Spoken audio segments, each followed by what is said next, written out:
Arsip adalah rekaman kegiatan atau peristiwa dalam berbagai bentuk dan media, sesuai dengan perkembangan teknologi informasi dan komunikasi yang dibuat dan diterima oleh lembaga negara, pemerintah daerah, lembaga pendidikan, perusahaan, organisasi politik, organisasi kemasyarakatan, dan perseorangan dalam pelaksanaan kehidupan bermasyarakat, berbangsa, dan bernegara.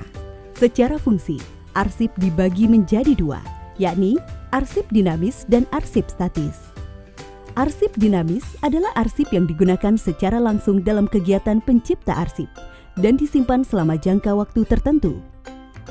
Sedangkan arsip statis adalah arsip yang dihasilkan oleh pencipta arsip karena memiliki nilai guna kesejarahan, telah habis masa retensinya, dan berketerangan dipermanenkan, yang telah diverifikasi baik secara langsung maupun tidak langsung oleh Arsip Nasional Republik Indonesia atau disingkat ANRI dan atau lembaga kearsipan. Adapun yang dimaksud dengan pencipta arsip dinamis adalah pihak yang mempunyai kemandirian dan otoritas dalam pelaksanaan fungsi tugas dan tanggung jawab di bidang pengelolaan arsip dinamis. Pencipta arsip ini terdiri atas lembaga negara, pemerintahan daerah, perguruan tinggi baik negeri maupun swasta yang dibiayai APBN atau APBD dan atau bantuan luar negeri serta BUMN dan BUMD. Lalu, apa kegunaan arsip dinamis ini? Arsip dinamis ini bisa digunakan untuk memenuhi kepentingan dalam kegiatan perencanaan, pengambilan keputusan, pengawasan, layanan publik, perlindungan hak, dan sebagai alat bukti. Selanjutnya, bagaimana arsip dinamis ini dikelola? Pengelolaan arsip dinamis merupakan proses pengendalian arsip secara efisien, efektif, dan sistematis yang dilakukan melalui penciptaan, penggunaan, dan pemeliharaan, serta penyusutan arsip.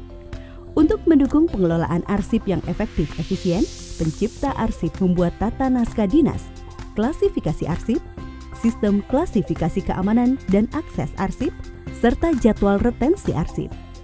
Lalu, bagaimana proses pengelolaan arsip dinamis dilakukan? Pertama, melalui penciptaan, yang meliputi pembuatan dan penerimaan. Pembuatan dan penerimaan ini meliputi registrasi dan distribusi. Kedua, penggunaan dan pemeliharaan.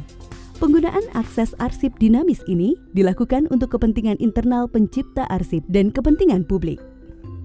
Sedangkan pemeliharaan meliputi pemberkasan arsip aktif, penataan arsip inaktif, penyimpanan arsip, dan alih media arsip. Pada saat pemberkasan, arsip disimpan ke dalam central file pada unit pengolah. Seiring berjalannya waktu, arsip harus ditata untuk memilah arsip yang sudah inaktif. Arsip inaktif ini kemudian disimpan di pusat arsip oleh unit kearsipan. Sementara itu, alih media arsip dilakukan dengan cara pengolahan arsip dari bentuk kertas ke bentuk digital. Proses pengolahan arsip dinamis yang ketiga adalah melalui penyusutan. Ini adalah kegiatan pengurangan jumlah arsip dengan cara pemindahan arsip inaktif dari unit pengolah ke unit kearsipan, pemusnahan arsip yang tidak memiliki nilai guna, dan penyerahan arsip statis kepada lembaga kearsipan. Secara teknis, pemindahan arsip ini dilakukan dari unit kerja Central File ke pusat arsip dengan disertai berita acara pemindahan.